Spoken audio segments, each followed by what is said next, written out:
Hi, everyone. Thanks for joining our Agile Growth Workshop today. My name is Brandy. I'm the Managing Director of Carbon 5 New York, and I'll be moderating today's session. Now I'd like to introduce you to Carbon 5 for anyone who doesn't know us already, and then I'll have you meet the panel. So a little background on Carbon 5. Carbon 5 is a digital product development consultancy. We partner with our clients to create exceptional products and grow effective teams. We've worked with a number of clients in the fintech and banking industries, including Capital One, Citibank, Ventures, Commerce Bank, Chime, and many more. Now I'm going to pass it over to our panel to introduce themselves. Courtney, would you like to start? Yeah, thanks, Brandy. Excited to be here today, and it's great to talk to all these individuals because there's a lot of experience here. My name is Courtney Hempel. I'm one of the partners at Carbon 5. I've been with Carbon 5 for roughly 14 years, and I am operating as a partner, but also VP of product. And I've gotten an opportunity to work with several super community banks, so relatively large banks. Two of them are out of the Midwest, and most recently, a company called First National out of Omaha, and then prior to that, a company called Commerce Bank. So a lot of learnings to share from those two projects. And I'll pass to Jen Skeen. Yes, I'm Jen Skeen, a product manager. I've been working in software for about 8 years and started in ed tech and then moved on to other consumer-facing startups. In my time at Carbon 5, I've had the opportunity to work with quite a few different fintech companies, including Citi Venture Studio, Plastic, and Chime. I will pass it over to Mark. Yeah, hi everybody. My name is Mark Love. I've been an engineer for about 22 years, and I've been with Carbon 5 for about 8. I'm director of engineering and a team lead here. And I've worked with established banks such as Capital One, Commerce Bank, Citibank, First National Bank of Omaha, as well as several emerging fintech startups. And actually, before getting into software engineering, I worked for about 9 years in the banking industry, both retail and commercial banks, primarily in client services. I will pass it off to Nicole. Hi there. My name is Nicole Thayer. I have about 10 years of experience in the user experience industry. Formerly at Pivotal Labs, currently at Carbon 5 for about 4 years. And my background, like Jen's, is also in ed tech. But since joining Carbon 5, I've worked in a range of industries from health, finance, into entertainment, most recently working with financial companies with Courtney at First National Bank of Omaha. Great. Well, thank you, everyone. You know, when we were kind of planning out this webinar, one of the questions that we asked ourselves were, what was the thing that brought these banks to us? Like, we got to work with some really amazing clients, and what was the common denominator? And it happened to be that these banks were looking to build products faster. So I think I want to start, there with that. What were some of the challenges that you folks who have so much experience in this fintech and banking industry? What were some of the challenges that you saw on the projects? Maybe the biggest challenge that you overcame. Yeah, I'll jump in real quick on this one. I think from my experience with both Commerce Bank and FNBO, these two banks have really big user bases. They have a lot of assets under management, and fundamentally, they've been around for long enough to have a lot of trust with their customers. But modernizing the bank is oftentimes relatively difficult because the infrastructure has been put into place over many, many years. And so the ability to act quickly on customer needs is not as quick as some modern competitors that, are the new startups that can come in and they can really move a lot quickly because they don't have quite the same amount of legacy code to work with. And honestly, there's also a little bit of Conway's Law at play. The organizational structures of the bank prevent sort of the opportunity to move really quickly. So both banks, both FNBO and Commerce Bank, are really unique in that they recognize the opportunity that they had, and also that being able to address very quickly their customer needs was their best way to move forward. And also they needed to be able to do that in the digital realm. So they were really looking to bring on a company like Carbon 5 to help them understand what it meant to move quickly, how to do that in terms of sort of the process perspective, how to do that from the front end perspective on mobile. And so we came in to really understand how to kind of shift the bank in a direction where they could understand the customer needs, understand the customer life cycle, and be able to quickly release software to meet those needs. So it was, it was a really interesting project for us because we were able to really see a lot of value creation in a short period of time because we were directly addressing the needs of customers and releasing software to them. I'm kind of curious from the panel, because one of the things that we talked about was like these pitfalls that happen with velocity, because everyone wants to move fast, but the nature of banks are that they're in highly regulatory environments and or highly regulated environments. So like, what are some of the things that you've seen has worked to kind of move the needle on velocity or just understand velocity within those contexts?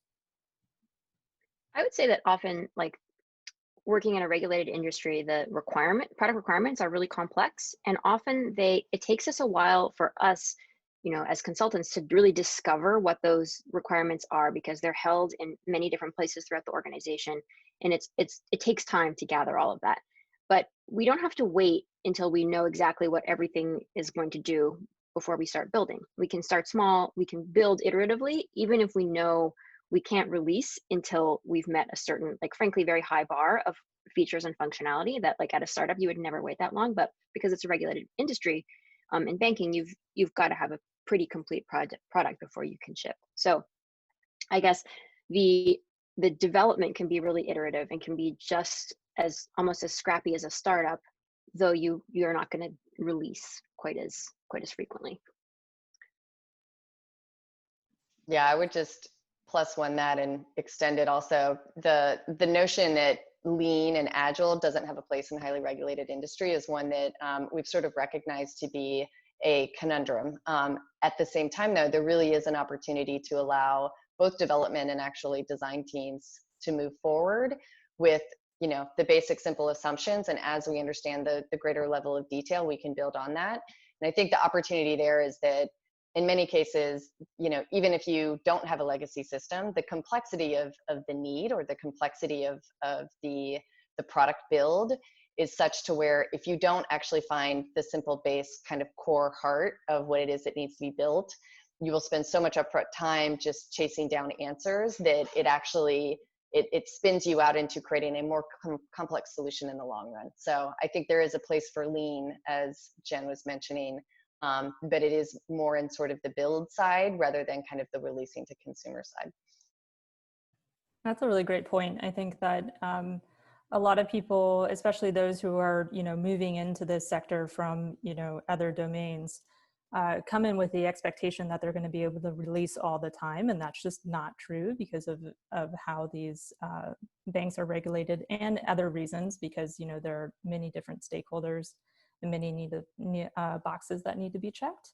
But I think it's really interesting to talk a little bit about, like team morale when you might be working and you might be working in a scrappy manner, and that's awesome. And you're able to deliver at a cadence that seems faster than the norm. But how do you deal with team morale and make sure that the team feels like that progress is being made? I think that that's another part about, effective teams, is so that they understand the progress. And wondering, does anyone have any thoughts on that? Any observations on how an agile team that's in a larger, container and is, building quickly, but not necessarily releasing quickly, how do you keep that momentum going? Yeah, I'll chime in here. I in my experience, there's, especially on the engineering side, there's a desire to move more quickly. They see products and teams in, in Silicon Valley moving quickly, and they feel like their process is moving slowly, and they're stuck and they can't make progress. And there's a desire to make change, but they don't really know how to navigate that within the context of a bank, a highly regulated industry like a bank. So, like, there's two things that I've found effective. One is engaging the team in problem solving. So there are constraints that you're just going to have to deal with working in the banking industry. But there are underlying things under those constraints. There's reasons for those constraints, and so as problem solvers, it's interesting to engage your team on how might we rethink how we address the underlying issue that is caused by that constraint, or that causes that constraint, that helps us move forward in a more efficient manner. And then the other thing is changing how the team writes software and builds a product can introduce some anxiety on the team about, I know how to do my job, and now you're telling me that we need to do it a different way. And what does that mean for me in my career? Because I have built this expertise, and I'm a valuable team member, and you're coming in and saying we need to do it differently. What does that mean for me? And I think that what's really effective is to get to know the team and acknowledge their skills, and then engage them in utilizing their skills and knowledge and talents in developing new and effective ways to make products in a more efficient manner, and make sure that they know that their role and career is not going to be a casualty of that change, but will be an asset to that change. I think this is also a place where instrumentation can come in very handy. If we're able to really set the terms of what success means, so that we're not defining ourselves in terms of Silicon Valley, and being able to articulate, this is everything we were up against. This is maybe what change looks like in a larger organization. Like, there are ways to quantify and prove momentum in the largest of enterprise organizations. Another way to focus maybe on keeping morale up and keeping what you've accomplished at front of mind is to talk to users and to get user feedback. I've seen just a huge boost in team morale when you take something that has been sort of within your team for months and you put it out into the world and you get positive feedback on it, and you're able to bring back feedback from users that say, like, this is a change for the better, and we're really happy with this, and we're really excited to see it launched. Keeping a user testing cadence, and net promoter score testing is another way of seeing it done. But that kind of positive feedback and listening to your target audience's desire for change is also very powerful. To build on what Nicole just said, often on projects that I've worked on before, we're building like new mobile apps, and stakeholders within the bank definitely do not want to release what they consider an incomplete app, because that doesn't have all the features that the existing app has. So that there's this situation where you're going to have to be doing a lot of development before it actually gets in front of actual clients. So that can be demoralizing, because it feels like you're spending so much time and you don't get the reward of seeing people use it. One way to address that, though, is to then do beta releases within the larger organization, so that their coworkers can see the things that they're building, and it builds this within the company excitement about what's happening. And that's a way to build morale when you have this much longer development and release cycle. Yeah, I want to echo what Mark said. Just having your team do demos, maybe even just for your own team, weekly demos, like the developer who built this feature can show it to the team. And then if there's the opportunity to have that broader team demo to the rest of the company, that's like so gratifying to just be able to release it into the world, even if it's not to the users. Yeah, I 100% agree.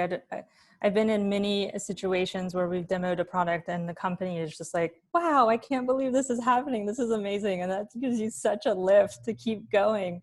And I think it's really critical, because if projects don't have momentum, they can easily stall out, and it's really important. that everyone is, you know, kind of on the same page. And to that We point, also, go ahead, Jen.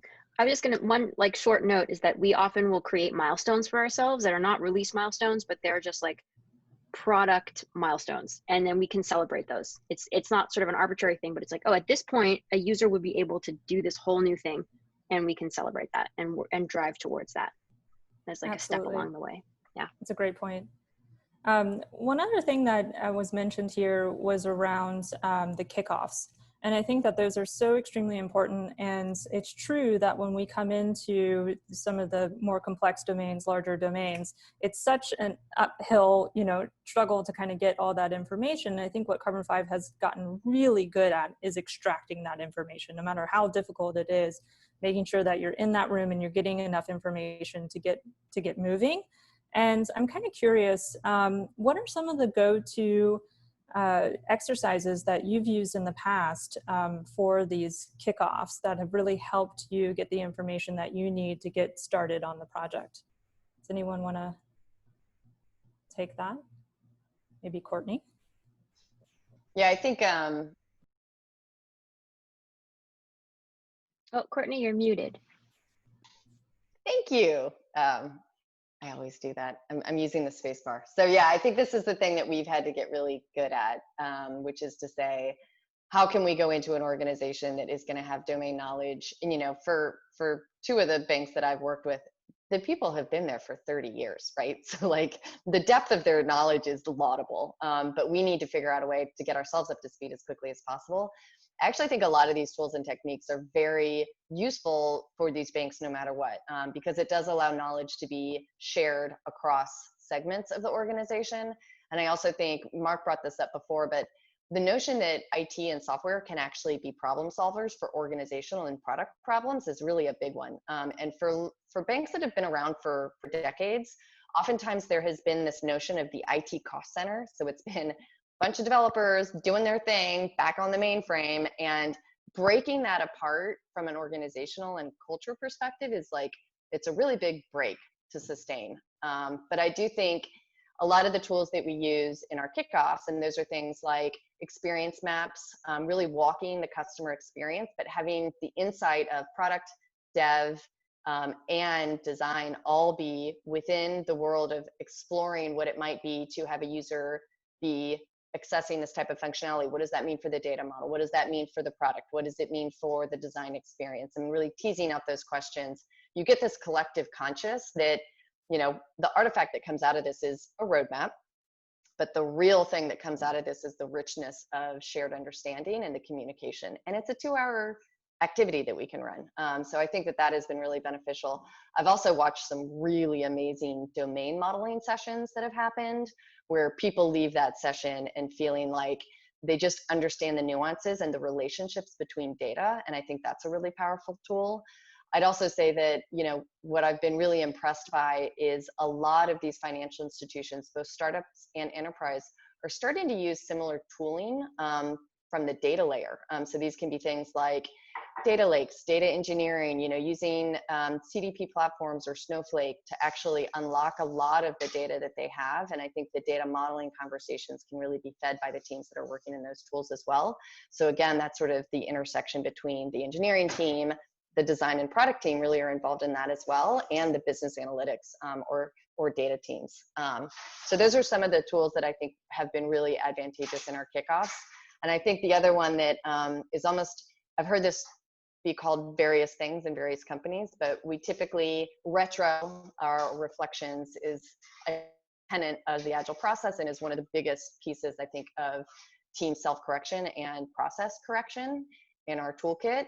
There is something that we run, which is really almost a pre-mortem, and we have so many different names for it. It's pie in the sky, depths of hell. It's, you know, goals and risks. But it's an exercise where everyone on the team, no matter what position they're holding, has an opportunity to say, I'm really excited if this product that we deliver does this thing. And whether that's an API product or a mobile product or a web product or even a data product, I'm excited for this. And then also, I'm really scared about this. I see risk here. And that conversation when you're setting up to do a big, big thing will allow you to really understand what risks are there and make sure you tackle those first to ensure that you're not going to mess yourself up in the long run, and also to put in place a baseline understanding of, okay, here's where we're at now, here's where we want to go.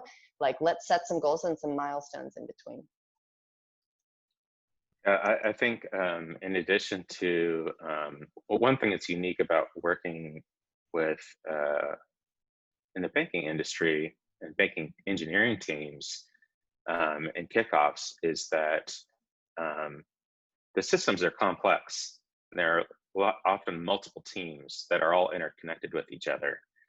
You have legacy systems, you have newer evolving systems, you have API teams that are bridging legacy systems to web apps and mobile apps, and it's really critical and very valuable to have representatives from all those teams in kickoff. It doesn't necessarily have to be with everybody in the room, but at least within the engineering team, having representatives from all those groups, because you're all going to have to work together to achieve success, and having everybody in the room together and having them express their concerns and their needs and the potential problems that you're going to run into is really valuable in building rapport amongst the whole team that's going to have to work together to build this product. So yeah, I think that's a critical and very valuable exercise to have in kickoffs. Yeah, I think I wanted to answer the question from a slightly different angle that isn't so much about specific activities to run and more about what attitude you're bringing into kickoff and what sort of relationships you're hoping to build. Because I think a key sort of goal of a successful kickoff is that you've built a lot of trust with the people you'll be working with and opened up a channel for communication.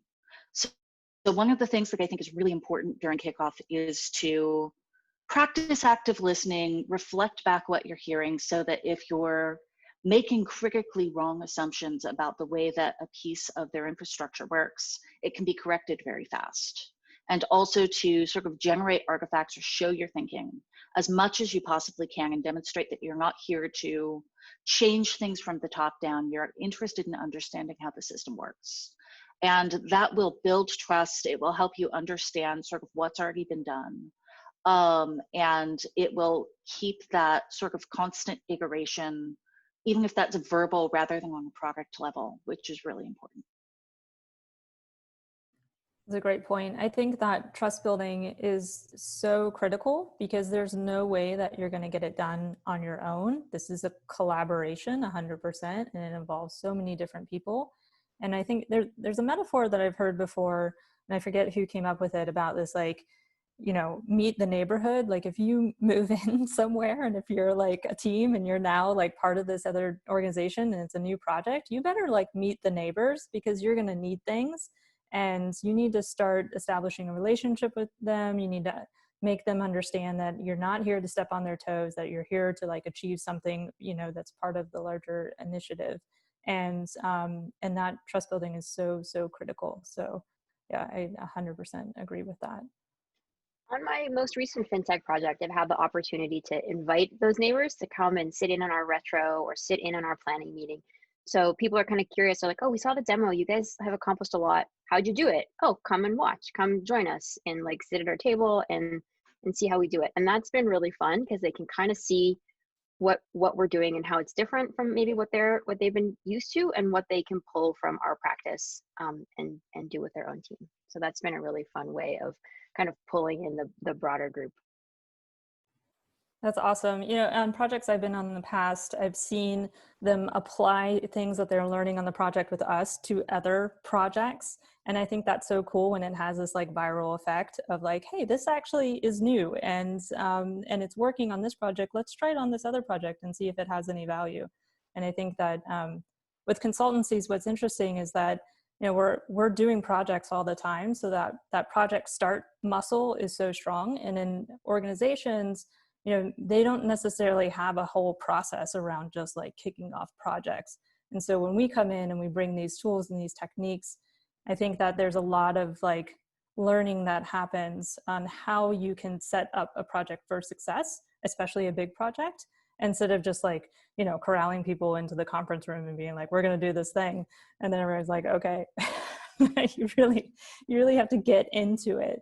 And I think that people realize that there's a lot of value in approaching it as an outsider, because you're asking questions that people who have been in these organizations for such a long time just aren't asking, because it's all in their brains, and no one's like really, you know, asking them all these things and explaining how the system works. So I think that's great. I'd also add to that too, in that there is, you know, I think part of the things when we talk about like legacy infrastructure, legacy systems, how it can be really hard to get those to move quickly, right? That's like from like the infrastructure and like actual software side.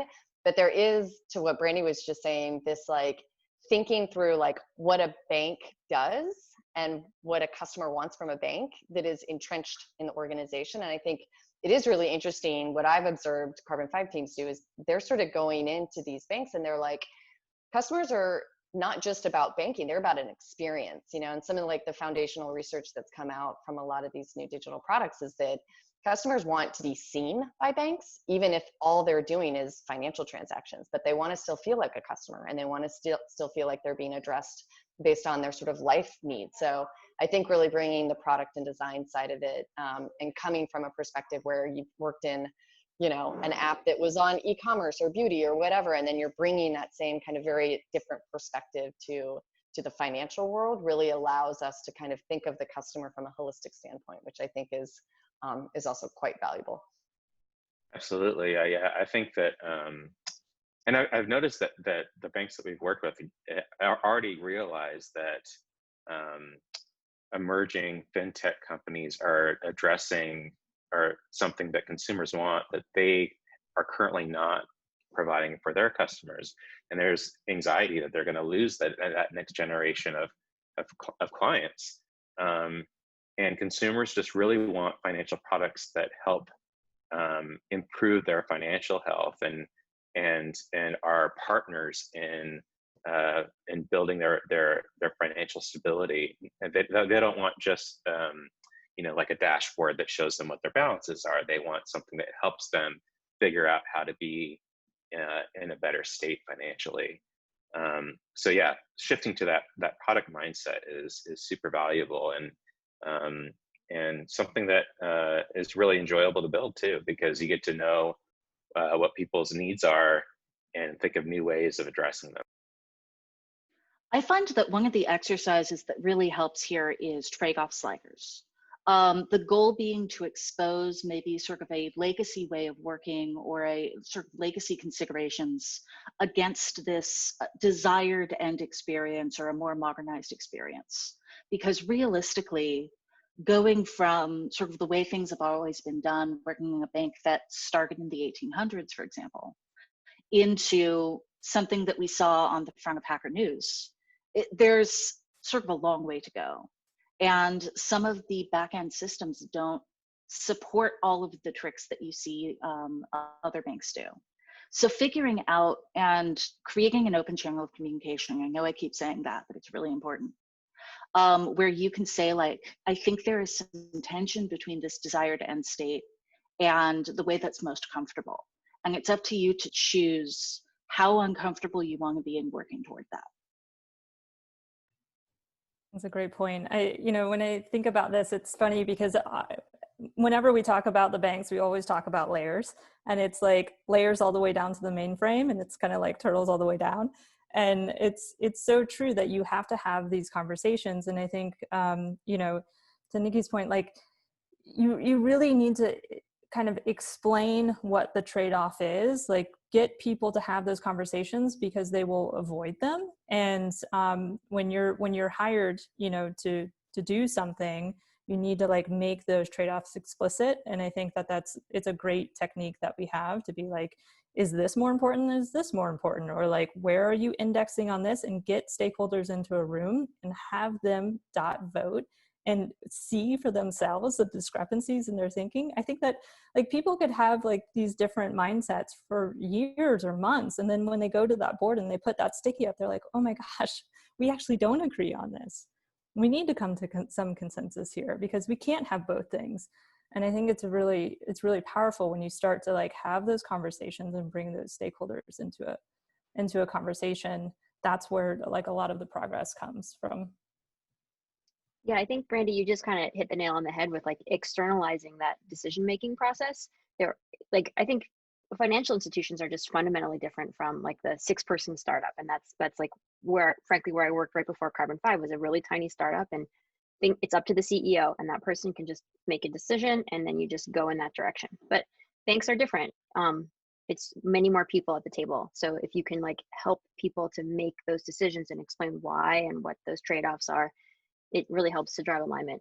But at the same time, like we know that process is going to take a little bit longer than maybe at a smaller, kind of more scrappy company. So I think tactically, what I always try to do as a product manager is have multiple pots on the stove. So we know if something is a little bit blocked, frankly, on decision making, there's other work the team can be working on. We've got multiple streams of work. So we don't need to pile pressure onto stakeholders to like decide this thing now. It's like, okay, you have a little bit of time. There's other things we're working on, but we will circle back because we do need this answer.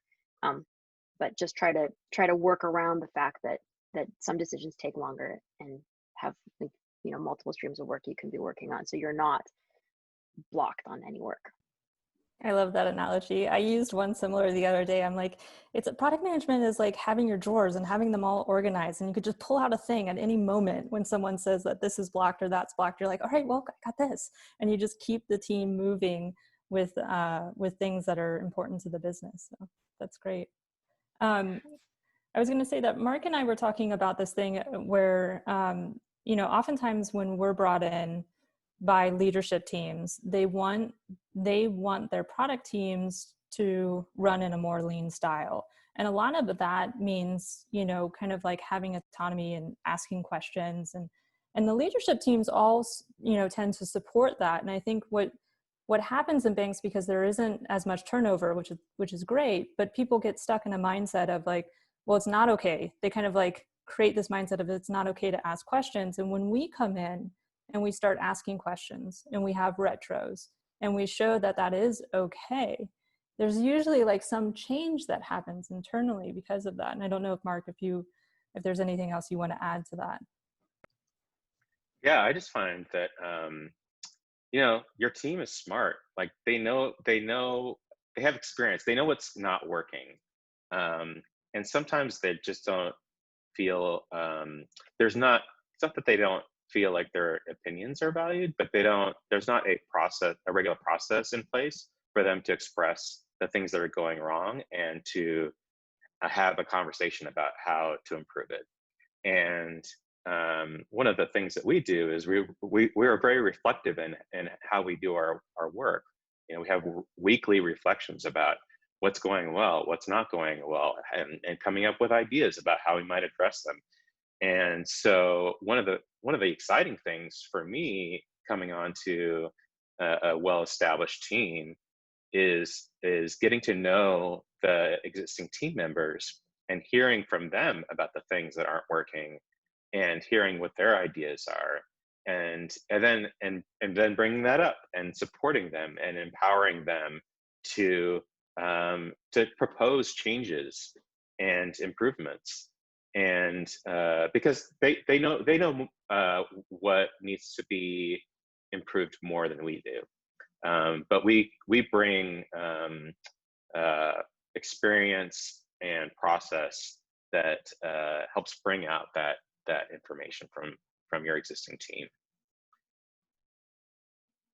That's a great point. And I think it's interesting because a lot of people think of consultancy and they think, oh, we're going to be dependent on that organization forever. And I think what's different about the way that we work is we don't really believe in dependency. Like we are trying to build and empower people internally to take those forward. And I think that's one reason why we've been able to work with all of these banks, is like that's what that change that they desire is what we're bringing. And we're not just bringing like, something that's going to keep them, stuck on us. We're happy to work with them again, but it's really about giving them the skills to grow internally, and then to move forward from that. That's a great point.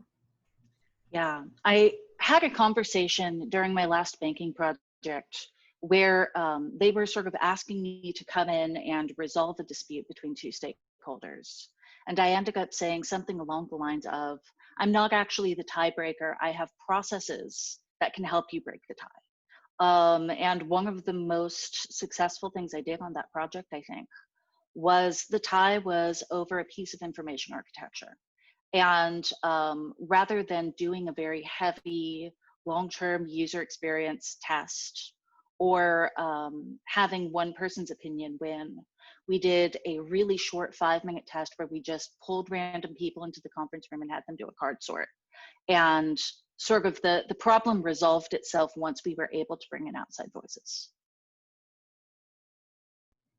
That's so cool. I think there was someone who said data like resolves all drama, and I think it is so helpful when you can, you know, just illustrate by doing, which is a lot of what Agile is. Like, all right, let's just build something and see how people use it. Not like, you know, spend years, you know, building out what we think it is. Let's just like put something small out there. And if we can't release, let's, you know, at least do an internal and kind of get feedback so we mitigate the risks, the stakeholder risks that might be there, or like better understand how these different systems are working before we're actually developing it together. So I think, yeah.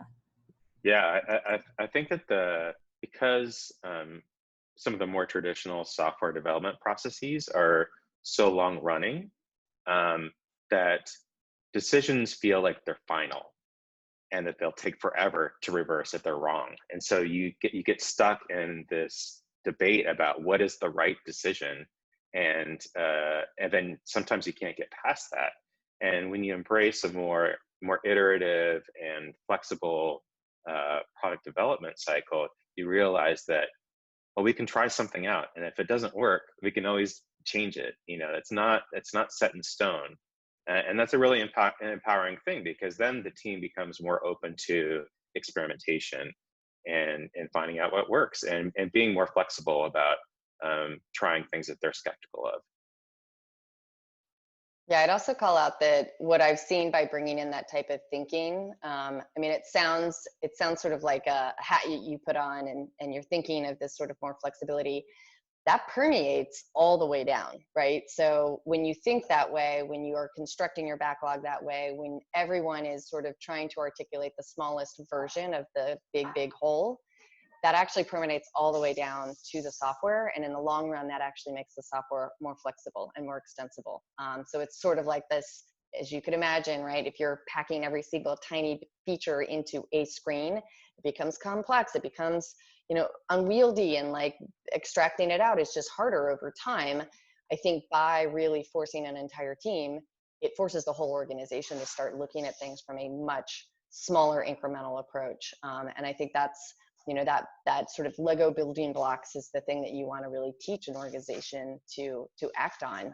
And it is a different way of thinking when you consider that the organization, I think Nicole said this, it was like, you know, they've been there since like the 1800s. So it's a long time to put a lot of stuff in place. So, you know, really starting to carve that stuff out and acting in a different way is, it's oftentimes hard, but the value you get out of it is you see it immediately. So that's pretty powerful.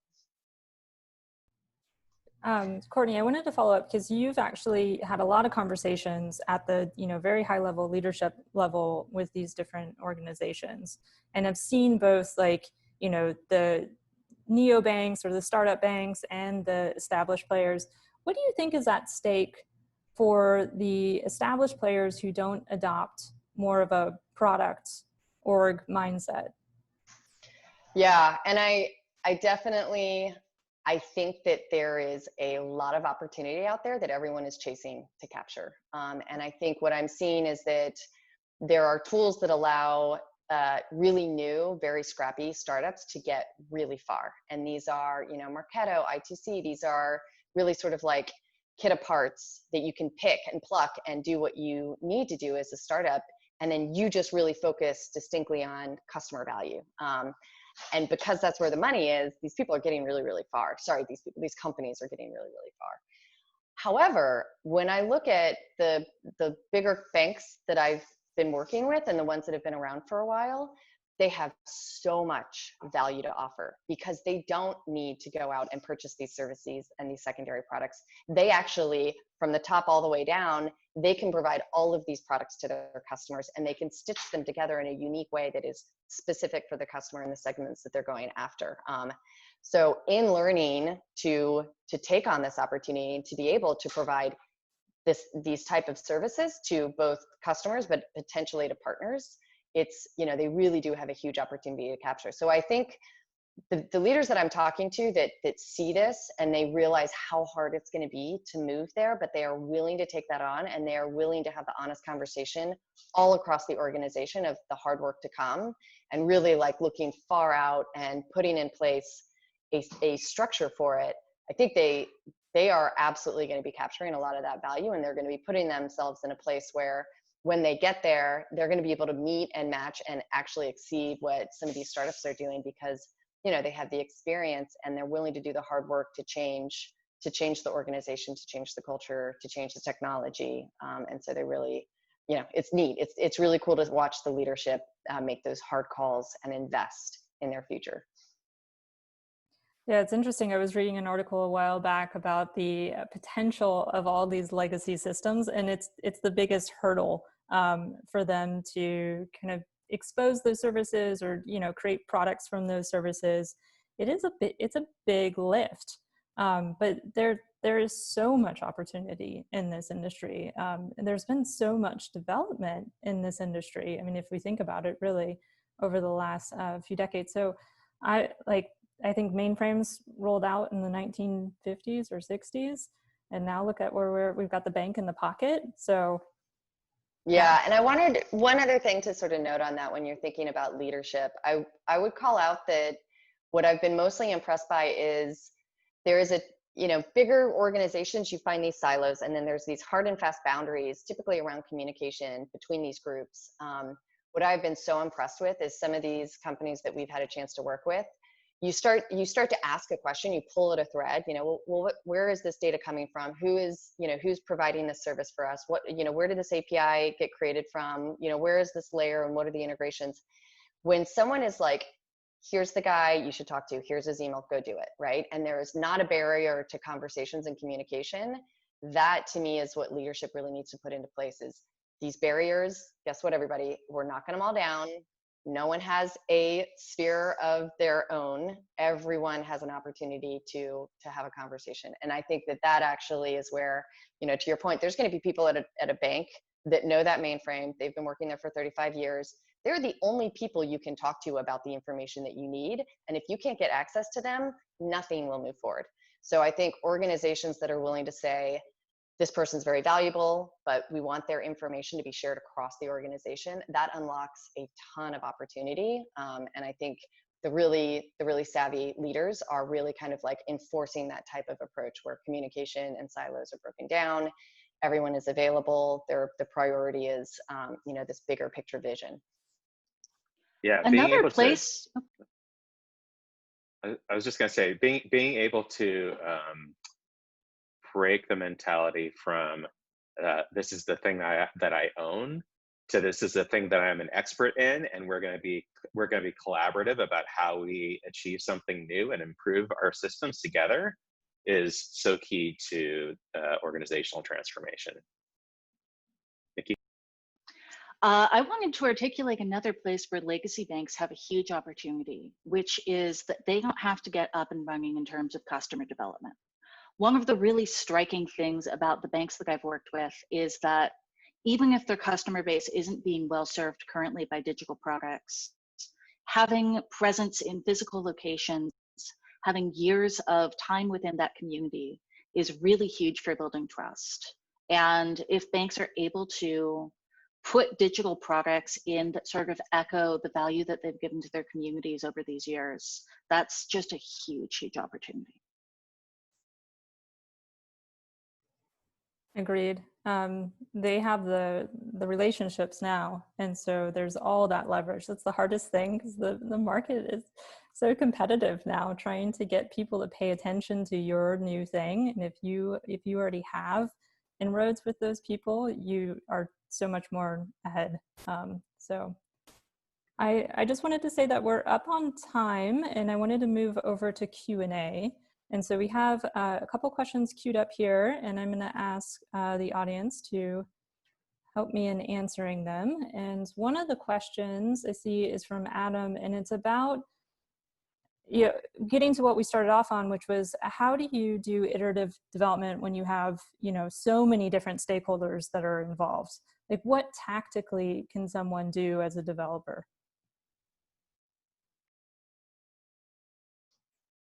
Yeah, I would say as a developer, you need to circle the troops. I think effectively what ends up happening is that you have multiple stakeholders of competing priority. And I think you need to enlist honestly, hopefully the services of design and product to collaborate with you to articulate how do we manage priorities and a backlog to where we can either articulate relative priorities across these different needs and different stakeholders, and to Nikki's earlier point, get them to sort of understand and vote and expose that. And I think, honestly, in an ideal world, you will get to a place after many conversations to where you can have ideally streams of work, which was what Jen was alluding to, where if you're blocked somewhere, you can have the team working on a different stream. Mark, sorry, you were going to say. Yeah, I was just going to say that especially in regulated industries, your stakeholders are not just product, the product owner, product manager, or an executive. It's also like your legal team. And so product, like transforming how you build products, needs to engage not just engineering, product, and design, but it needs to involve all the teams within your organization that need to participate in the release of your products. And so it's really important to engage them early on, especially like have them in kickoff and help them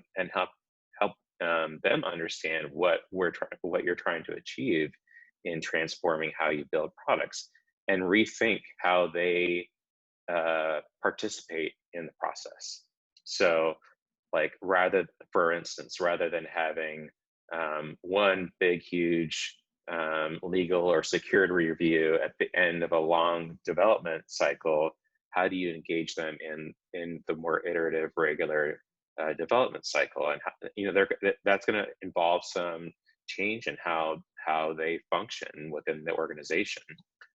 So it's not just about writing code; it's about the whole system, all the people involved in building that product. The other thing is that you can still do iterative, like for things that involve security and legal concerns. You can still write code and release internally and keep the momentum moving of development going without having to worry about the public release of your product. So traditionally deployment and feature releases are the same thing. They happen at the same time, but that's really no longer true. Now we can continuously iterate on features and release code frequently, and then choose when we want to release those features to users using things like feature flags. So that gives us more flexibility to be more agile and iterative in our development, but still have control over the things that require like security review and legal sign off. That's a great point. I think, one of the exercises that we use is story mapping. And what's nice is if you bucket these different topics, maybe there's legal as an epic, and you can have all of that, everything that relates to that theme, you can have it out on a map. And if stakeholders understand that the piece that they need to work on is also planned and kind of timelined out as a sketch, I think that also provides some comfort, because sometimes in working with those stakeholders, they think that they need to like sign off on everything right this moment. And actually even like the legal implications of a program that's being written out, and is going to evolve, can be decomposed into a map. And you can say like, okay, in this initial release, we're thinking about, these features, these are the ones that we need to like have you review and make sure that are okay. But then there'll be a second application of that. Maybe right now it's just like the user, checks the box and they've checked that they've read these terms or whatever. And we've checked off from legal that that's all that we need as the first pass.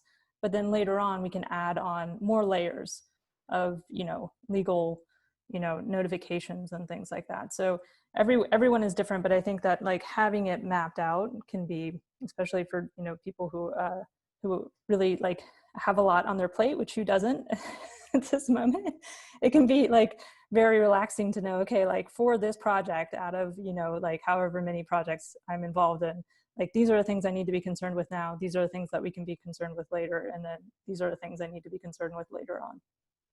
I think that's a really valuable point, because the earlier the team knows about all those things that we need to be concerned about long term, the easier it is for us to plan out addressing those concerns and building them into our software development process, so that we don't like arrive at a point where we're ready to release the product and it's like, oh well, actually it has to go through this review and this review and this review, and then we now we're blocked for a month. If we had known about those concerns early on, we could instead figure out how we're going to integrate it into the day-to-day, the week-to-week.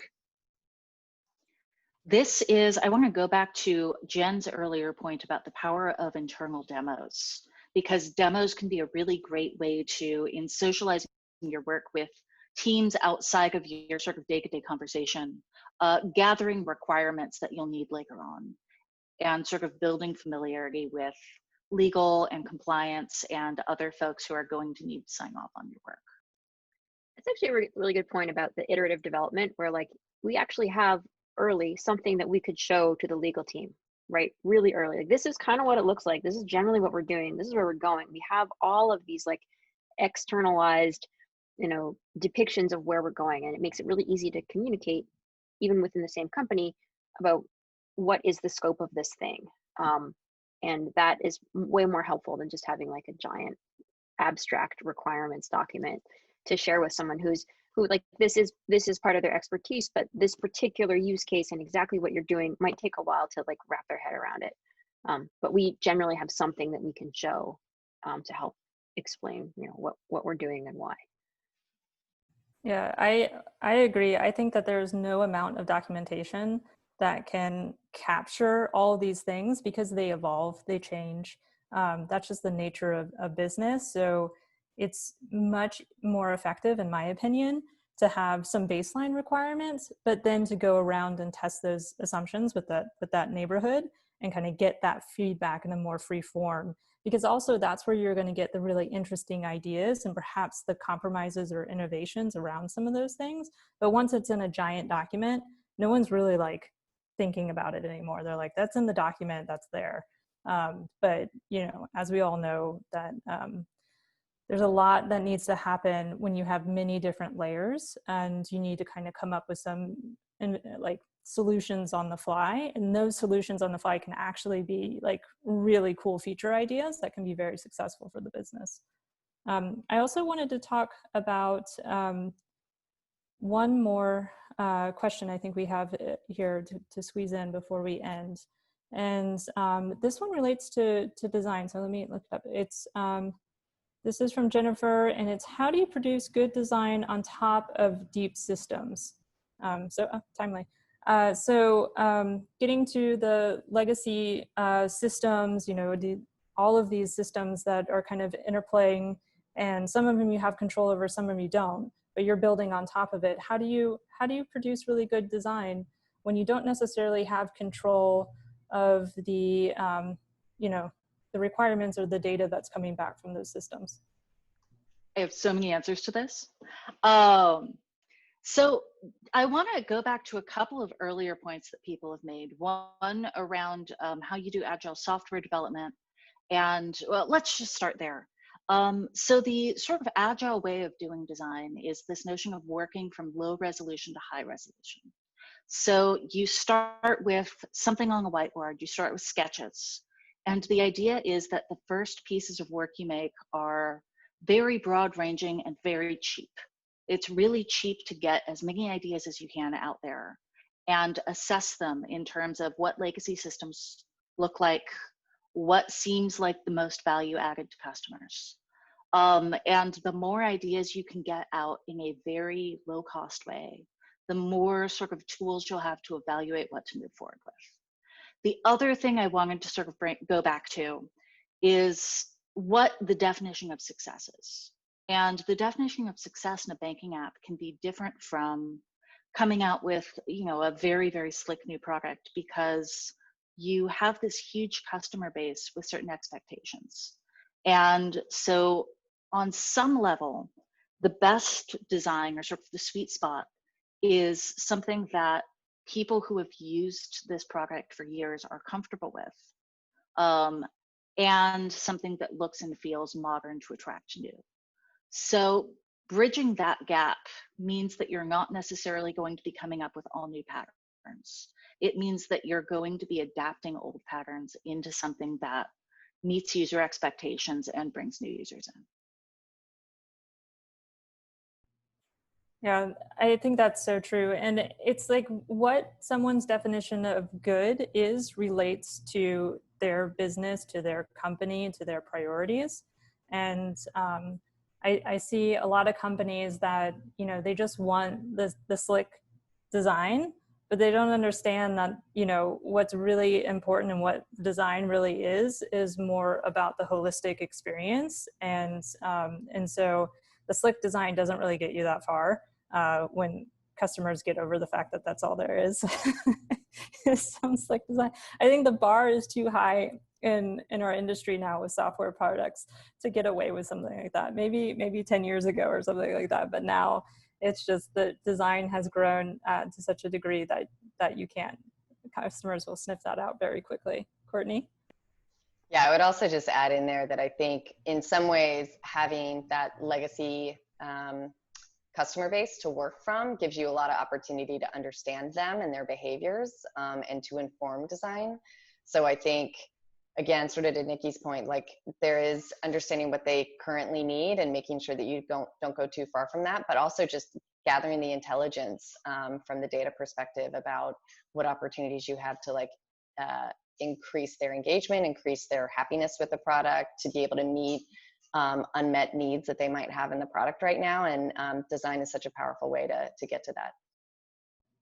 Yeah, I think that absolutely like underscores what you were saying earlier, Courtney, about how the relationship is so important, or maybe it was Nicole, but that bank customers want to have that relationship, and you show that relationship exists by knowing them. So if you're not like actually learning from them and understanding how they expect that banking experience to be, and finding that like middle ground that really feels like a true partnership in a relationship, then you're not building the relationship that they get when they walk into your branch. So yeah, that's so true. Well, we're about at time. And so I had a couple of closing comments. First, I want to thank our amazing panel. So many insights. You guys are awesome. So thank you so much. The other thing that I wanted to say is that we are going to be sending out, as I mentioned earlier, an email where there's a link to this video if you want to rewatch or anything. We also have, I think Nancy's going to put in the chat, office hours, but if you don't have the link, you can get it in the email, and it's pretty easy just to email us at info@carbon5.com to reach out if you want to discuss anything. Office hours are completely confidential and complimentary, just an opportunity to have another conversation about some of the challenges that you might be facing, or just questions about different things from the product experts at Carbon 5. So I wanted to say thank you, everyone. We're going to conclude our session today, and thank you for joining, and we hope to see you at our next webinar. Bye, everyone. Thank you, Brandy. Thanks.